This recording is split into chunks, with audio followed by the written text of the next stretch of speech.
Hey, it's Joy. Welcome back to another Whimsy Stamps video.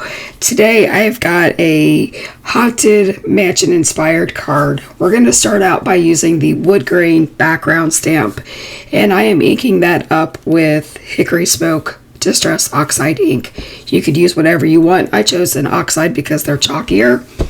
And then from there I am using my previously die cut slimline treehouse. Mini slimline treehouse, and I'm using my stamp backer just not to get my hands inky.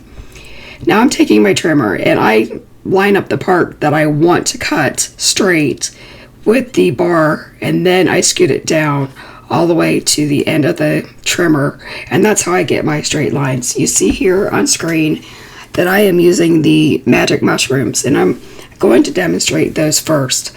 Just to mention, I'm using seedless preserves, chipped sapphire, and prized ribbon in my background. So the first thing you saw with the magic mushroom was I used them dry as if they, I hadn't primed them or anything. And you see that they go down kind of blotchy and you get those harsh circles. And that would be true with any type of dauber that you would use, whether it's a brush or a finger dauber or whatever, makeup brush. So for the magic mushrooms, what I'm showing you is I got a little bit of water and I'm dipping that down and I'm wringing them out gently. Gently is the key because you don't want to break them off. And as you dip the water and it absorbs, they almost double in size. Off camera, I'm also dabbing that off onto a microfiber cloth. You could use a paper towel, whatever you've got in your craft room.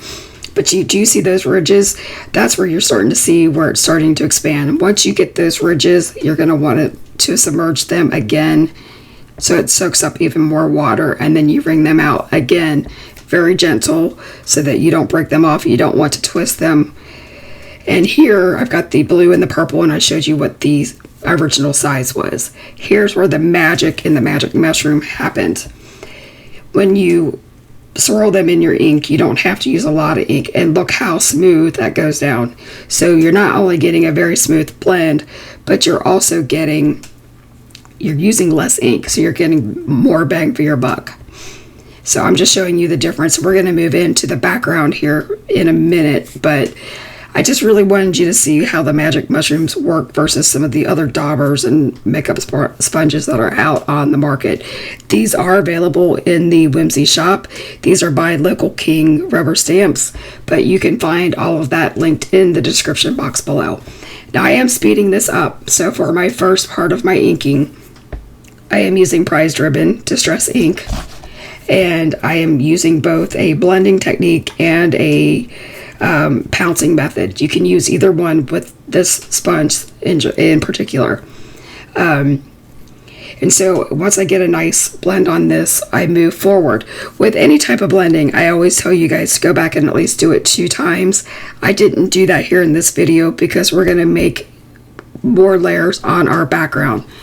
But I wanted you to know that I'm breaking my rules because usually I stick very true to my methods. Next, I'm bringing in the chipped sapphire, and to be honest with you, I don't really see a huge difference in the gradient in color. I don't even think it would be necessary to use, you just choose one of the blues or any blue that you have in your stash. This is really about the technique. It's really not about what product I'm using. So any dye ink that you have would be fine. After I get this blend, I move into the seedless preserves, and that's just because I'm going to make a night sky. And so you've got the gradient with the night sky where you've got the different colors of blues, purples. You could even add black if you wanted. In fact, that was my original intent, but I didn't. Here I am bringing in the Illusions background stamp, and I took the backer off. I've got that stuck down to my glass board, and I'm just using that as my tool. I'm using my distress sprayer just to add some water. You could use any sprayer that you want. I like the distress sprayer because it's a fine mist. And then I am putting that entire inked background down there, and I'm just getting it all over my hands. That's kind of what I'm showing you, but you could use a paper towel if you wanted to. I don't really care at this point. So I used the seedless preserves, and we're getting a really cool texture. So where I told you I normally do a soft blend, it didn't matter. Here I am using the Moon from Howling Nights die set, and I am blending antique linen distress oxide because I think the oxide gives the really cool appearance of the moon. I am using the grass and cloud edger, and I'm taking the same antique linen and giving that a glow. Then over the cemetery from the Howling Night, I added hickory smoke. Using my Barely Art glue, which is also found in the Whimsy shop, I glued that to the top left corner. Here I'm using some Best Ever craft tape. If you don't have this yellow tape, you could use any yellow paper that you have. You know that I'm a lazy crafter and I use what's next to me, so that's what we've got.